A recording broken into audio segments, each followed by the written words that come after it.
नमो अरिहन्ताणं नमो सिद्धाणं नमो आयर्याणं नमो वज्रायणं नमो लोई सब सावणं। जय बोलो पंच परमेष्ठी भगवान की, 1008 महावीर भगवान की। थोड़ा जोश के साथ जयकारा लगाएंगे, अभी तो स्कूल स्टार्ट भी नहीं हुई है। जय बोलो मुनि कुंज राजर्षि आदि सागर जी, महावीर कीर्ति जी, विमल सागर जी, सन्नति सागर जी महाराज की। प्रातः स्मरणीय चतुर्थ पट्टाधीश वर्तमान के वर्तमान अभिक्षण ज्ञान उपयोगी आचार्य मुगल सुनील सागर जी गुरुदेव की। जय बोलिए समस्त आचार्य संघ की। प्रातः काल की मंगल बेला और परम पावन चरणों में अपन सभी यहाँ बैठे हैं।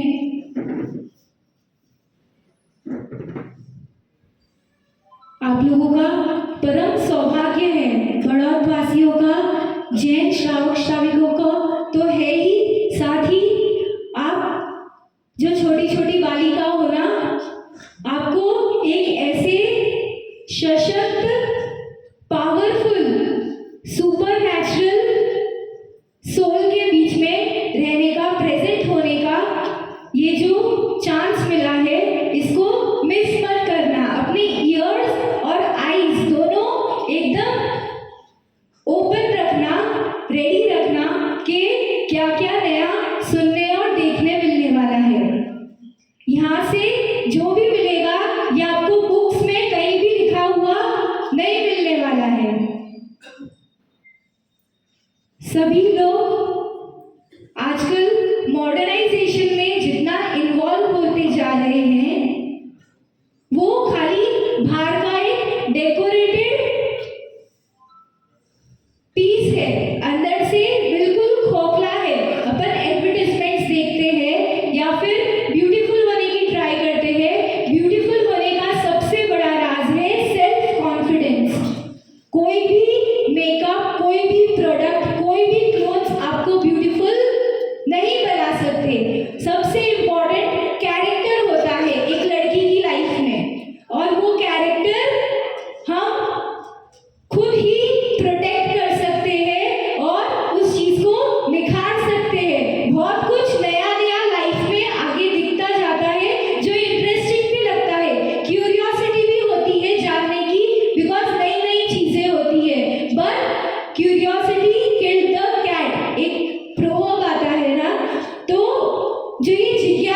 इसी साड़ी में और साधना करना। शरीर का कोई अंग नहीं दिखता है, कुछ नहीं, बिल्कुल सभ्य तरीके से और साधना रत। क्यों? क्योंकि उनको पता है ये जो बॉडी है ये खाली एक बाहर का क्लोथ है, जो इम्पोर्टेंट है वो अंदर का सोल है। और ये जो सोल होता है ना, अध्यात्म, लाइफ में अध्यात्म कितना इम्पोर्टेंट होता है। Spirituality, it keeps your internal fire alive. आपकी अंतरात्मा अगर जागृत है तो आप कभी भी कुछ भी गलत नहीं करोगे, गलत में नहीं पड़ोगे। आचार्य भगवान के सानिध्य में अपन सभी आज बहुत सारी ऐसी चीजों को, काफी ऐसी बातों को सुनेंगे, जानेंगे और उन चीज को अपनी लाइफ में उतारेंगे, जिससे हम एक आदर्श जीवन जी सके। हमारा जीवन खाली हमारा नहीं होता है। एक स्त्री का जो जीवन होता है वो समाज के लिए होता है, परिवार के लिए होता है। जितने भी, चाहे वो एक बेटी हो तभी भी उसे खुद की फैमिली की रेपुटेशन के लिए, फिर अगर एक माँ बनती है तो अपने बच्चों की जिम्मेदारी के लिए, और जब वो व्रत होती है तो अन्य स्त्रियों की सुरक्षा के लिए उसका जीवन हमेशा समर्पित रहना चाहिए। समझ रहे हो आप लोग? थोड़ा थोड़ा, कुछ कुछ समझ में आ रहा है? आज अपन सभी आचार्य भगवान के चरणों में, आप लोग दिगंबर साधु के बारे में जानते हो? कैसे रहते हैं? इतनी ठंडी है, आप लोग को ठंडी लग रही है? लग रही है ना?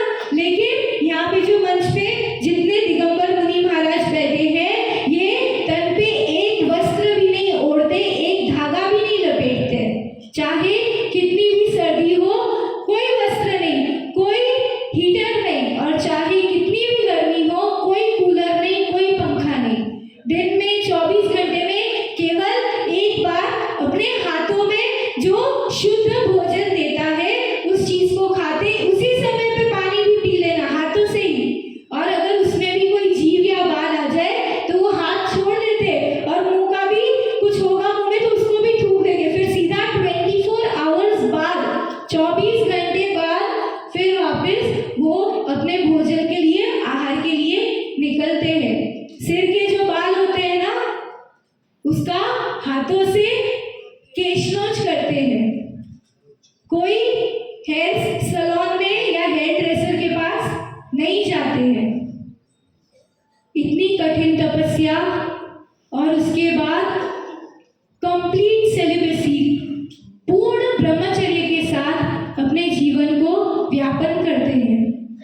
साधना में, तपस्या में पूरा जीवन अर्पण करते हैं, और उनका जीवन केवल उनका नहीं होता है, वे जन जन के लिए जीते। उनका जीवन आदर्श होता है कि इस रूप से भी जिया जाता है। सब इकट्ठा करना, परिग्रह करना, जमा करना, ये उनका जीवन नहीं है। छोड़ते जाना, छोड़ते जाना, कुछ भी एक्स्ट्रा नहीं। केवल ये जो दिख रही है मोर पंख की, इसको पीछी कहते हैं।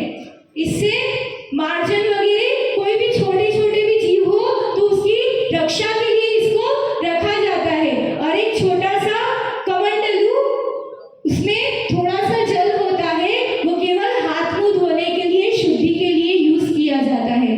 ऐसा अद्भुत जीवन जीने वाले ये दिगंबर संत, जब इनकी वाणी खिलती है, जब ये बोलते हैं तो केवल ये नहीं बोलते, इनका आचरण बोलता है। एक एक शब्द, छोटे से उम्र में से इन लोगों ने घर को त्याग किया। घर का कंप्लीट त्याग है, कोई फैमिली मेंबर्स कुछ नहीं, कंप्लीटली खुद के बलबूते पे अपनी साधना से, और जो भगवान द्वारा, आचार्यों द्वारा ग्रंथों में लिखा है उसी का पठन पाठन करना है। ऐसे नहीं कि घर छोड़ दिया और साधना के मार्ग पे लग गए तो बस यहाँ पे आराम से रहो